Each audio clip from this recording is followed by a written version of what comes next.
Ika-38 Kabanata, ang Prosesyon. Mga tauhang nabanggit sa kabanata. Talasalitaan, tinitini at agwasil, ang mga taong katulong sa pagpapairal ng kapayapaan at kaayusan sa bayan. Debosyon, pananalig, karosa, mga karawahe o sasakyang pinaglalagyan ng rebulto ng mga santo para sa prosesyon. Magara, maganda, malamyos, malambing, masuyo. Nananaghoy, umiiyak ng malakas. Napasungaw, napadungaw, lumitaw. Andas, karo ng santo. Nagmumuni-muni, nag-iisip. Inutil, mangmang, walang kwenta. Nakatutulig, nakabibingi. Sagabal, hadlang, problema. Ang prosesyon ay nagsimula kasabay ng pagtunog ng kampana at pagpapaputok. Ang mga tao ay may dalang parol at kandila habang naglalakad. Kasama sa prosesyon ng Kapitan General, ang kanyang mga kagawad, ang alperes, ang alkalde, si Kapitan Tiago at si Crisostomo.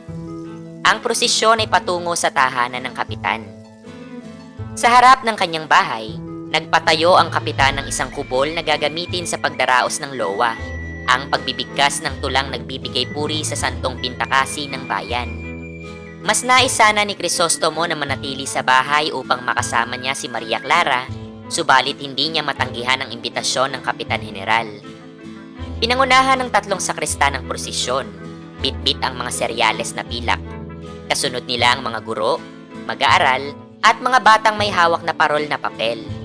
May dalang pamalo ang mga tini-tini at agwasil upang panatilihin ang kaayusan at disiplinahin ang sinumang lalayo sa hanay o maniniksik.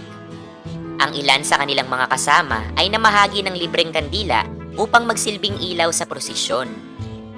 Ang prosesyon ng mga santo ay pinangunahan ni San Juan Bautista na sinundan ni na San Francisco, Santa Maria Magdalena at San Diego de Alcala.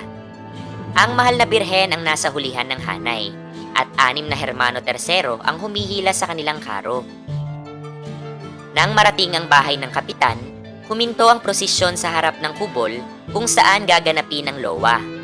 Mula sa likod ng tabing, lumabas ang isang batang lalaki na may pakpak, nakabota ng pangabayo, nakabanda, at may nakabigkis.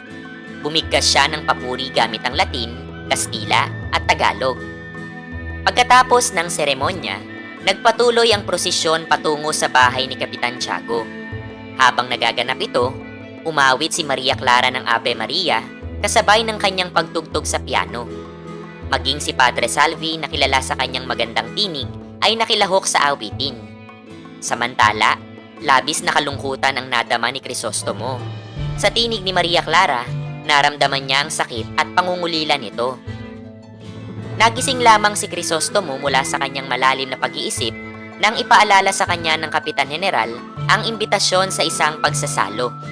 Sa pagtitipong iyon, tatalakayin ang pagkawala ng magkapatid na sina Basilio at Crispin.